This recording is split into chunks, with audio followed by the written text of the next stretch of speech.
What's up, YouTube? What's up? Look, y'all almost got she bust through the door, y'all. Look, I got don't y'all tell on me. Uncle Mike on vacation. I'm in the Philippines, and nah, homie, I got me some chocolate I'm gonna eat. How y'all doing? Y'all doing all right? Check this out, man. Tupac last call to Method Man about Diddy's goes viral. What?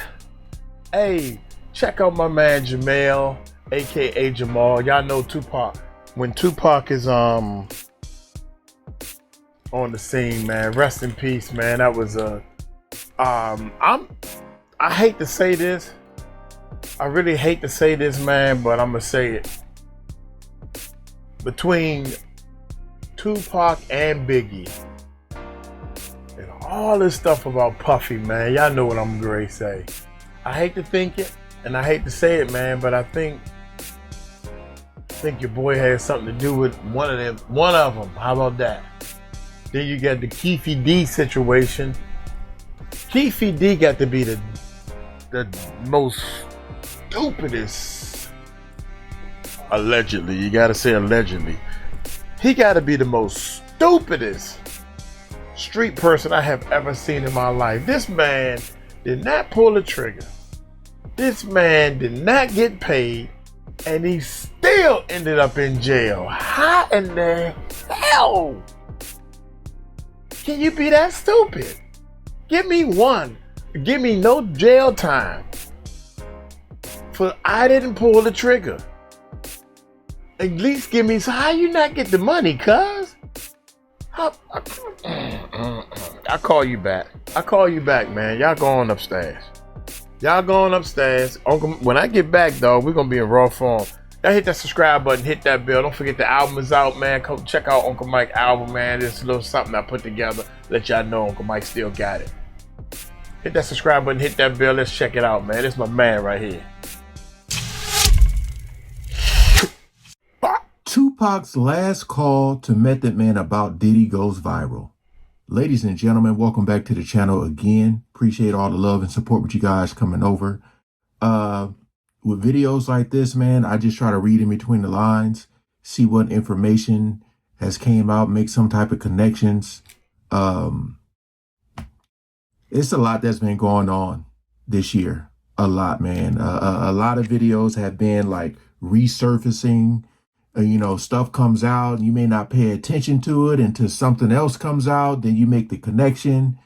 Look, I'm just trying to see what the hell is going on with this. You know, Tupac was one of those guys who was probably the realest rapper to ever grace the mic. You know what I mean? Didn't bite his tongue and had a lot of people after him, man. But we ain't gonna waste no more time. Let's jump right into it. It's like, Matt, come on, get in the car.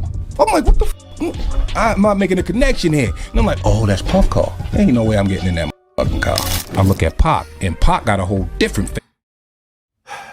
I'm trying to see if that, because sometimes they'll show clips and then they'll show more context.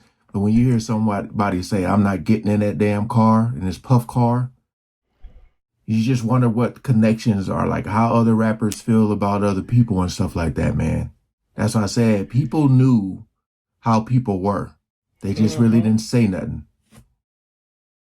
His face looked like that picture before he died. That face he had. Oh, that look. He had that look on his face. You know what I mean? So do you think Puffy was involved in the shooting? I believe so. I do believe so. I have proved things that I could say that will back up my claim, but this is not for the world to know about. You know what I mean? It's between me and him, and only he knows. So every time he say it didn't happen, or that's the only thing that makes this become an issue to everybody. If you're gonna act like you a gangster or a G or the king of New York, I'm gonna expect that. And when you don't come through, then I'm gonna want to crush your empire. And that's what it's time for. Method Man is finally speaking out about a conversation he had with Tupac shortly before Pac was killed. And it sounds like Pac was trying to warn Method Man that Diddy wasn't who he pretended to be, and that the industry was being manipulated behind the scenes in ways most artists didn't even realize at the time. Now, before people try to write this off as some made-up story, the truth is Tupac and Method Man actually had a real connection. They collaborated on Got My Mind Made Up, which came out in 1996, just months before Pac went out of his way to keep working with East Coast rappers he respected, even while beefing with Bad Boy. And out of all the East Coast names, Pac always made it clear that Meth was one of the few he trusted. And here's where it gets interesting. In one of their last conversations, Pac apparently told Meth to watch out for certain people, and Diddy's name came up. And while Meth didn't give away every detail, he did say that there was a time Diddy tried to get him to leave a party with him. But Meth said something felt off, so he turned down the ride. And looking back, Meth admitted that both he and Pac were paranoid during that time. And honestly, with everything going on, they had every reason to be. But Puffy, P. Diddy, and you around a bunch of other motherfuckers.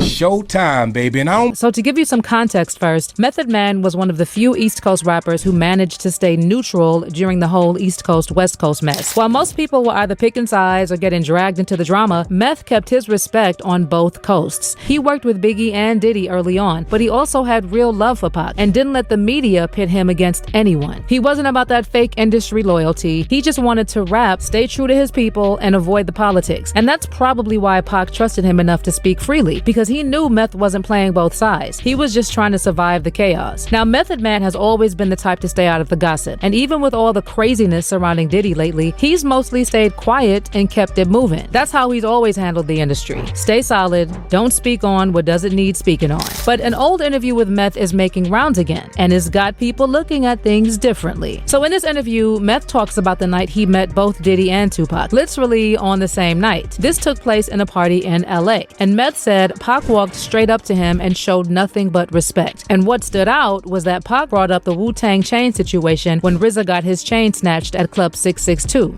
We on our way out. Lights come on at the end of the party. Party over. Lights come on. I'm blowed. I'm trying to see, do I remember that? Because I watched that Wu-Tang show that was on Hulu. Did that come up? I'm gonna have to check for more videos, man, because like I said, stuff starts to resurface, and you really got to read in between the lines what people say, because I like I said, people be saying stuff without actually saying it. You really got to read in between the lines. Was that Pac brought up the Wu-Tang chain situation when RZA got his chain snatched at Club 662. We on our way out. Lights come on at the end of the party. Party over. Lights come on. I'm blowed now. I'm like, feel a tap on my shoulder, turn around. It's Pac. Last I ain't seen all night. I ain't know he was even in there. I turn around, Pac there. He's like, yo, I want to holler at, anybody. Next thing I know, cameras ever.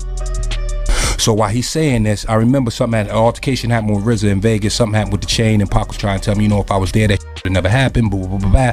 And I remember looking up, and Suge was like this with the cigar in his mouth, looking down at me like this. So I'm like, damn, I'm just on a plane with this.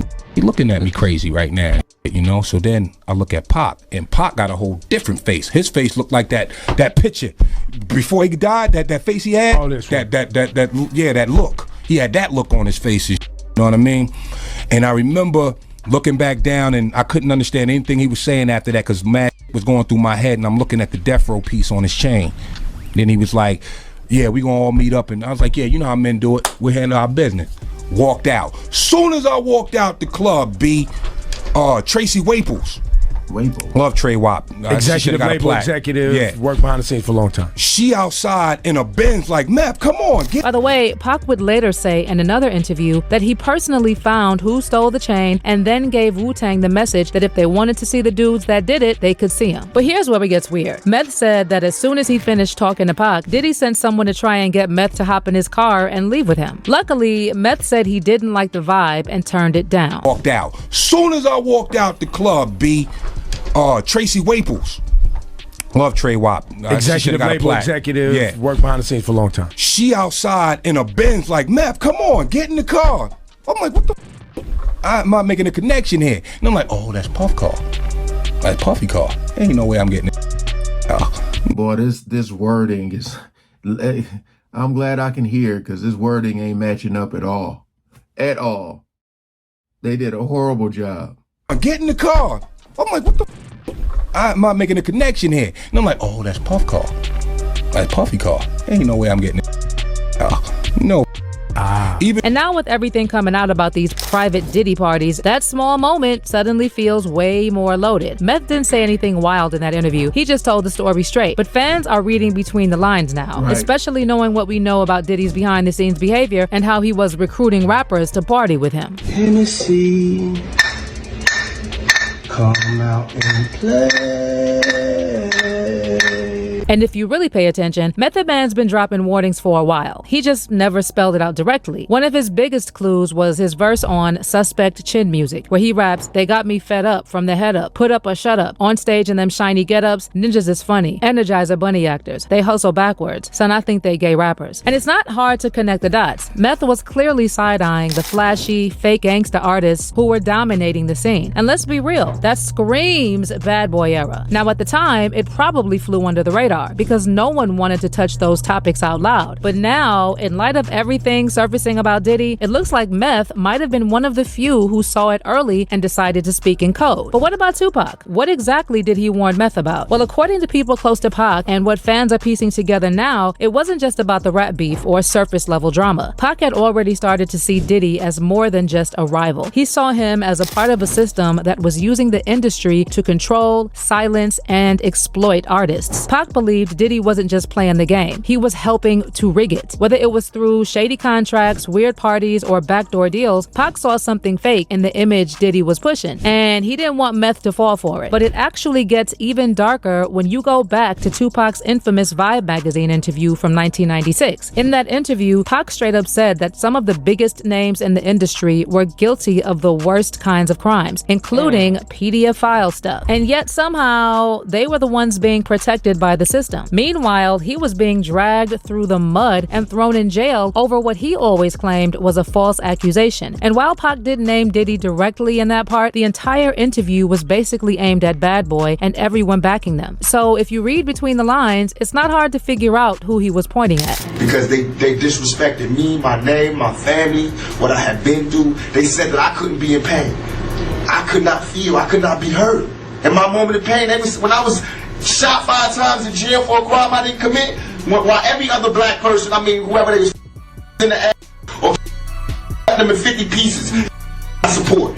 I go to jail for a crime everybody know I did not commit 5 times, and I'm getting jail, wompty, they just saying anything to assassinate my character. What that showed me, remember this lack of a conscience when I come out.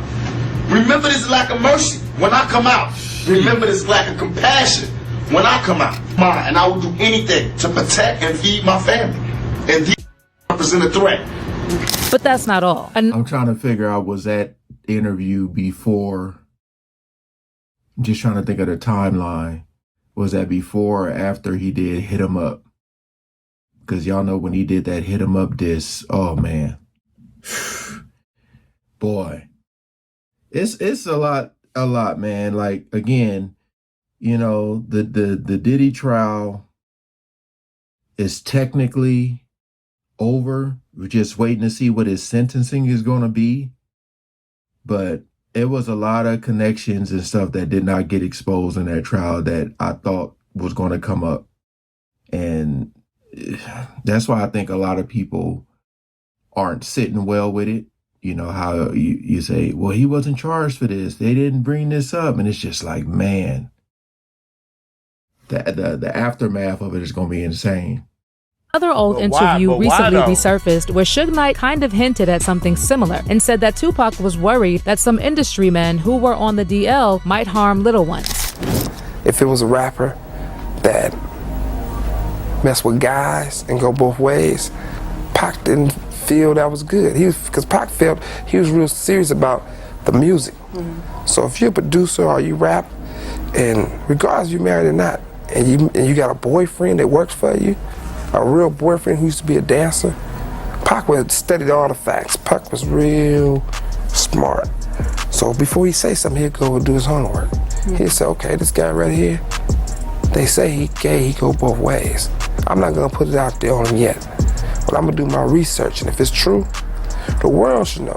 And looking back at all this now, it's clear Tupac was way ahead of his time. He wasn't just calling out fake friends or shady business, he was trying to expose something much bigger. Pac saw early on that what Diddy was doing wasn't just about winning a rap beef. He suspected Diddy was part of a deeper, darker machine, a network of protected elites inside the music industry, doing whatever they wanted behind closed doors, with full immunity. And Pac was one of the only people bold enough to try and pull the curtain back, which is probably why he ended up being targeted so aggressively. And it's wild when you really think about it. Tupac was the one who was followed and spied on by the FBI for years. So they saw that COINTELPRO, the counterintelligence program set up by J. Edgar Hoover, saw that the Panthers were doing a damn good job because all over the country they got this buzz. Similar to how Thug Life is. Drug Life? Thug Life. Thug Life. Yeah. So there it is. There it is right there. Tupac was going to expose Diddy, that he was messing with kids and doing a lot of stuff. There it is. That's it right there. That's why he killed him. Motive. That's motive right there. I mean, it's street motive, you know what I'm saying? Allegedly. Got to say all that. But that's it right there. Back then, he knew. And somebody said, you got Keefe D and all them, saying that Diddy paid him and all this stuff. Yeah, that's it right there. Panthers got everybody talking about the Panthers and we want to be free and we want decent housing and talking good, not just bitch hole, you know, straight good. And they start infiltrating. Now, why would they do this to a young black organization? And why would you not think they would do it to me? They infiltrated, meaning they got people to say that they were Panthers, they joined the Panthers, and they would start the ruckus. Like, say, let's go shoot up the Botanical Gardens or some shit. You know what I'm saying? And do it in the name of the Panthers, but it's a cop. You know what I'm saying? And everybody think it's the Panthers because he's dressed like a Panther. You know what I'm saying? And he's screaming the Panthers, but he's a cop. He's been sent by the FBI. They got papers to document this shit.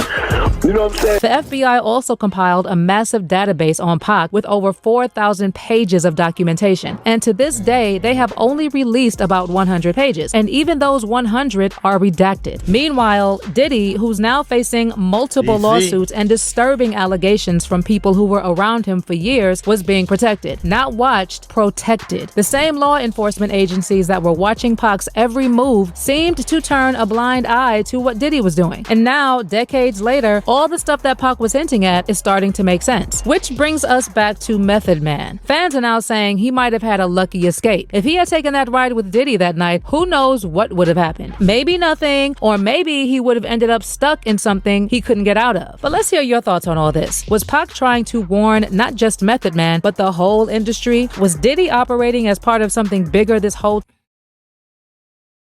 You already know my answer.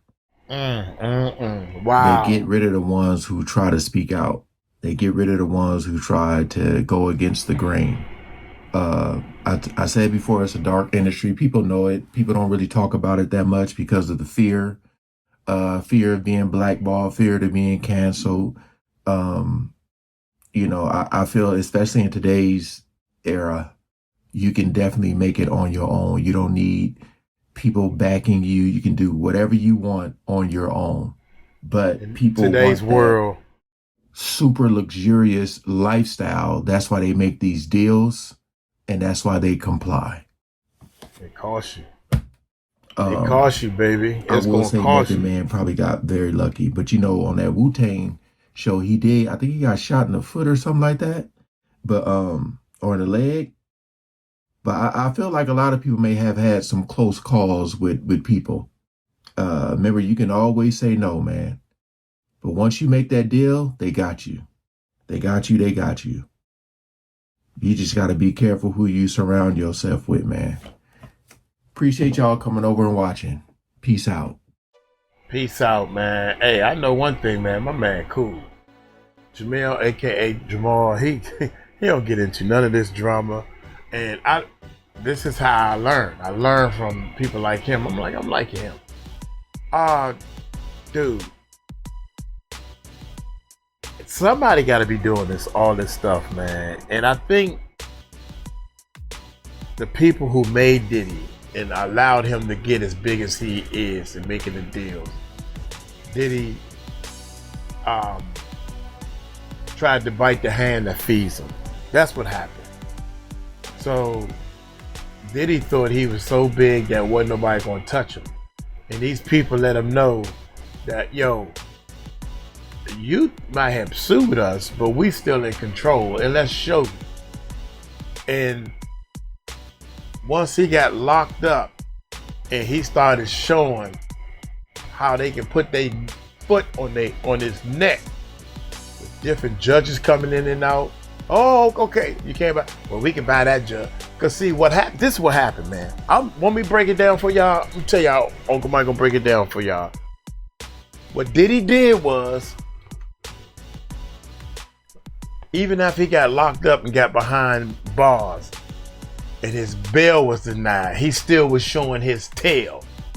Nah, cuz I can do this. I can do that. I got this person on my side. I got this person. Oh yeah, we're gonna get a new judge in there. Well shoot, man, I can do this, man. And my lawyer, I pay my lawyer enough money, man. I can just go ahead and get bail denied. What? I can go do this. Now, you still think you got power? While they sitting over there telling you, all these people you thought was on your side, and it took a little while. That's why all this gonna go to court, bruh. You still think you got some pull. Cause you know how black people are. You know how they are. Diddy think he the man. Hey, I got my own liquor and everything. He thought he was the man. So this what happened. He decided to give up. Dude, you about to do some time.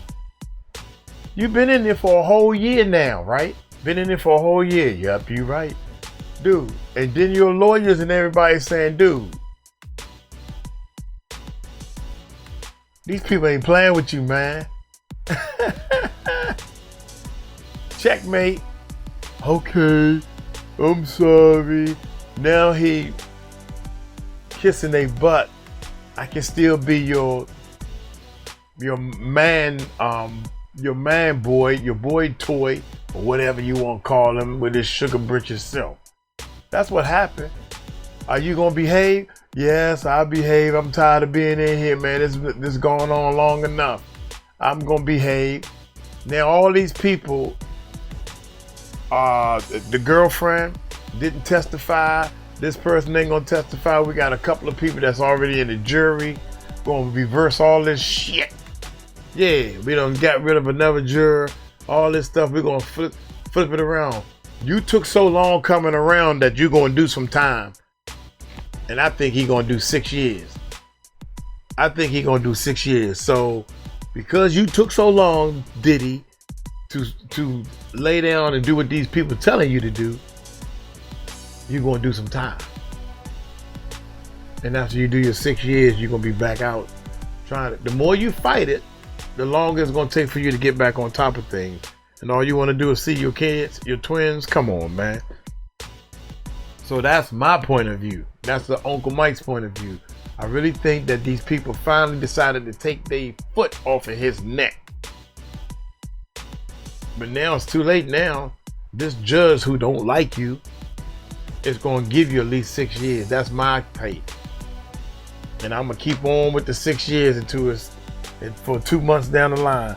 Hey, he had something to do with, Diddy had something to do with a lot of people being off, or he knows something about it. How about that? Either he did it or he knows something about it. All of them, or even Biggie. That's what Gene Deal's saying. No doubt, no doubt. Look here, I'm gonna get on up out of here. Y'all let me know what y'all think. Y'all take it light, take it slow. Tell them Uncle Mike told you so. Peace out.